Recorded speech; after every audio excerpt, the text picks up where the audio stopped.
अस्सलाम वालेकुम ख़वातीनो हज़रात, कैसे हैं आप सब लोग। उम्मीद है खैरियत से होंगे। जी हाँ, माहनामा आपकरी जो बाज़ौक़ मर्दों और बावक़ार ख़वातीन के लिए घर भर की जिस्मानी बीमारियों, ज़हनी उलझनों और रूहानी मसाइल का हल है।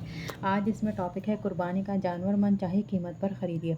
मोहतरम हज़रत हकीम साहब, अस्सलाम वालेकुम। अबकरी रिसाला मेरे पूरे ख़ानदान वाले बहुत शौक़ से पढ़ते हैं। अबकरी में छपे वज़ाइफ ज़िंदगी के हर मोड़ पर काम आते हैं। मेरी शादी के बाद पहली ईद कुर्बान आई तो बकरी ख़रीदने के लिए जाते वक्त मैंने 5 सूरतें और 6 बिस्मिल्लाह का अमल किया। इस अमल की बरकत से मन चाही कीमत पर ख़रीदारी भी हो गई और बहुत जल्दी और अच्छी नस्ल के बकरे भी मिल गए। और ख़वातीनो हज़रात, जब भी घर से बाहर निकलें, कुर्बानी का जानवर या कोई भी ख़रीदारी करने जा रहे हैं, 40 दफ़ा या कादिरू या नाफ़िया पढ़ते रहें। 40 दफ़ा या कादिरू या नाफ़िया पढ़ें और अल्लाहुम्मा ला खलाबा पढ़ते रहें। अल्लाहुम्मा ला खलाबा की बरकत से इंशाअल्लाह अच्छा जानवर अच्छी कीमत पर आपकी मन चाही कीमत पर मिल जाएगा। मैं एक अज़ीज़ के पास बैठा था। चूँकि ईद कुर्बान को बवक्त तहरीर सिर्फ चंद हफ़्ते रहते हैं, तो मैंने बकरों का ज़िक्र छेड़ दिया कि इस मरतबा महंगाई बहुत ज़्यादा है और लगता है कि बकरे कुछ ज़्यादा ही महंगे मिलेंगे। मैंने मज़ीद बताया कि मुझे कुछ दोस्तों ने बताया कि इस मरतबा बछड़े अभी से बहुत महंगे हो गए हैं। वो गोया हुए बात दरअसल ये है कि मेरी पूरी तवज्जो तुम्हारे मौजू पर है। जब तुमने बकरीद की बात शुरू की तो मुझे मेरी गलती याद आ गई, एक गुनाह याद आ गया। मैं अपने अजीज़ के बिल्कुल सामने कुर्सी पर बैठा था। मैं जल्दी से अपने नशिस्त से उठा और इसके साथ वाली कुर्सी पर जाकर बैठ गया और उसे तसल्ली के अंदाज में पूछा, अल्लाह रहम फरमाए, तो कौन सी गलती गुज़िश्ता बकरीद पर की जिसकी सज़ा तुझे पूरा साल मिलती रही। इसने कहा, मेरी गलती ये थी कि मैंने गुज़िश्ता साल कुर्बानी नहीं की।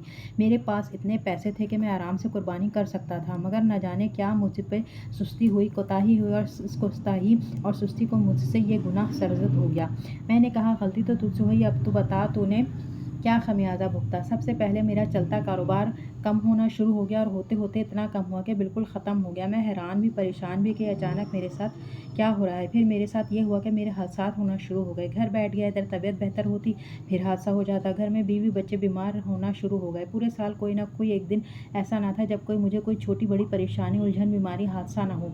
मैं जब भी सोचता कि मेरे साथ ये सब क्यों हो रहा है, तो ना जाने क्यों कुदरत मेरे जहन में सिर्फ एक ही बात आती और वो ये कि तुमने इस साल कुर्बानी नहीं की।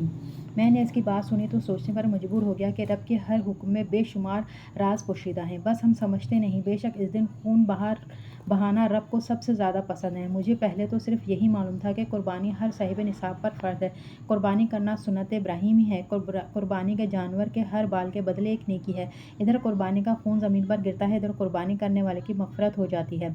ये सारे और इससे भी ढेर सारे फ़ज़ाइल कुतुब में मौजूद हैं, मगर कुर्बानी साल भर हमें इतने मसाइब, परेशानियों से, हादसात, मुश्किलात और तंगदस्तियों से बचाती है, ये तो कभी मैंने सोचा ही नहीं था। मैंने अलमारियाँ बनवाई थी जिन्हें दीमक नहीं लगती। बहुत खर्चा किया था। इन अलमारियों की लकड़ी भी महंगी है, लेकिन इसे फिर भी दीमक लग गई। सफ़ेद चूटियों की तरह दानेदार दीमक है। इन पर कीमती स्प्रे करवाए हैं, मगर कोई फ़ायदा नहीं हुआ। ये दीमक कैसे दूर होगी। आप इन अलमारियों में ऊँट की हड्डियाँ रखें। इस चीज़ के बहुत तजर्बे हो चुके हैं। जहाँ ऊँट की हड्डियाँ हों, इस लकड़ी पर दीमक नहीं लगेगी। हमारे यहाँ ईद उल अज़हा पर भी ऊँट की कुर्बानी की जाती है, इसलिए आपको ये हड्डियाँ आसानी से मिल सकती हैं। इन हड्डियों को खुश्क करके किसी थैली में बंद कर लें। छोटी छोटी थैलियाँ बना लें। इन थैलियों को अलमारियों के कोनों में रख दें। इंशाल्लाह दीमक ख़त्म हो जाएगी और दोबारा नहीं लगेगी। तो ख़वातीनो हज़रात, आज के लिए इतना ही। मिलते हैं अगली वीडियो में। अल्लाह हाफ़िज़।